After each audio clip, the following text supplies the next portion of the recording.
जादुई तोता। एक छोटे से गांव में एक गरीब परिवार रहता था। उस परिवार में रामू और उसकी बीवी सीता उसके बेटे चिंटू के साथ रहते थे। उसी गांव में एक तोता भी रहता था। उसका नाम था रघु। वो किस्मत का धनी था। जहां भी जाता वहां किसी भी चीज की कमी नहीं पड़ती थी।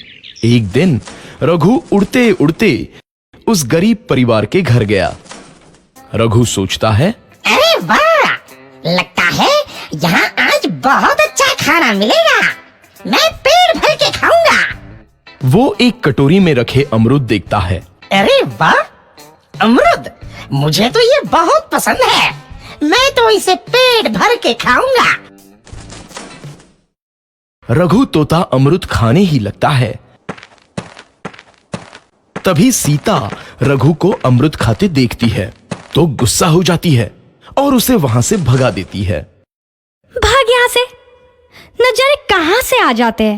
मैं तो परेशान हो गई हूं इनसे। सीता के भगाने के बाद रघु चुपचाप से एक कोने में रहता है। धीरे धीरे उस परिवार की बरकत होने लगती है। एक दिन रामू और सीता खाना खाते वक्त बातें करते हैं। आजकल हमारी बहुत तरक्की हो रही है, काम भी अच्छा चल रहा है। रामू कहता है। इस पर सीता कहती है, सच कहा, भगवान हमेशा ऐसे ही हम पर मेहरबान रहे।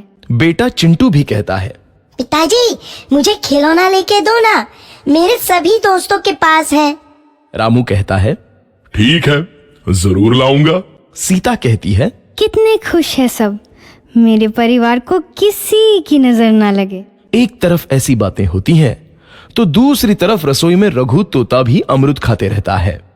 मजा आया, अमरूद खाया, मजा आया, अमरूद खाया, मजा आया। तभी सीता रसोई में आती है और रघु तोते को अमरूद खाते देख बहुत गुस्सा होती है। सीता रघु को बाहर निकालने के लिए पिंजरे में अमरूद रखती है। रघु जब अमरूद खाने लगता है तो पिंजरे का दरवाजा बंद हो जाता है और वो उसमें फंस जाता है। मुझे बाहर निकालो, मैं यहाँ फंस गया हूँ, मुझे बचाओ। अगले दिन सीता पिंजरा उठाकर बाहर दूर उस रघु को छोड़ देती है। रघु के जाते ही उनके घर आई बरकत धीरे धीरे कम हो जाती है। उन्हें बहुत घाटा होता है। सीता कहती है, ये क्या हो रहा है, अचानक इतना कैसे बदल गया? अभी तक तो सब कुछ अच्छा चल रहा था। रामू कहता है, लगता है भगवान हम पर रूठ गए हैं। चिंटू भी कहता है, लगता है अब मुझे खिलौने भी नहीं मिलेंगे। और वो रोने लगता है और बाहर चला जाता है। कुछ दिन बाद रघु तोता फिर से उस घर में आता है। वापस आया, मैं वापस आया, अब मैं जमकर अमरूद खाऊंगा। रघु सीधा रसोई घर में चला जाता है और अमरूद खाने लगता है। कुछ देर बाद सीता रसोई में आती है और रघु को देख कहती है, एक तो घर में पहले से इतनी दिक्कत चल रही है और ऊपर से ये तोता मुझे और परेशान कर रहा है। सीता रघु को वहां से भगा देती है। रघु उड़कर किसी कोने में छुप जाता है। कुछ दिन बाद धीरे धीरे उस घर की बरकत वापस आने लगती है। काम भी अच्छे से चलने लगता है। एक रात जब रघु तोता अमरूद खाने जाता है तो पिंजरे में फंस जाता है। ये लोग आखिर चाहते क्या हैं? एक तोते को शांति से अमरूद खाने क्यों नहीं देते? मैं कौन सा चोरी कर रहा हूँ?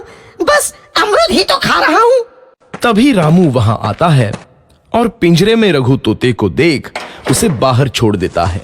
ये तोता भी कितना जिद्दी है, बार बार वापस आ जाता है। जैसे ही रामू रघु को छोड़ देता है, अगले दिन से फिर से उनके घर की बरकत जाने लगती है। काम में घाटा होता है। किसी को समझ नहीं आ रहा था कि ऐसा क्यों हो रहा है। रघु तोता घर आता है तो अचानक बरकत आती है और जब रघु तोता को बाहर निकालते हैं तो बरकत चली जाती है। एक दिन सीता रघु तोते के घर आने और बाहर जाने की स्थिति पर नजर रखती है। ये तोता जब भी घर आता है तो घर में बरकत आती है और जैसे ही ये घर से बाहर जाता है तो उसी के साथ बरकत भी चली जाती है। कहीं ये जादुई तोता तो नहीं है? अगली बार जब ये तोता घर आएगा तो मैं इसे कहीं नहीं जाने दूंगी। सीता रघु का बहुत इंतजार करती है लेकिन रघु तोता दोबारा उस घर में कभी नहीं आता।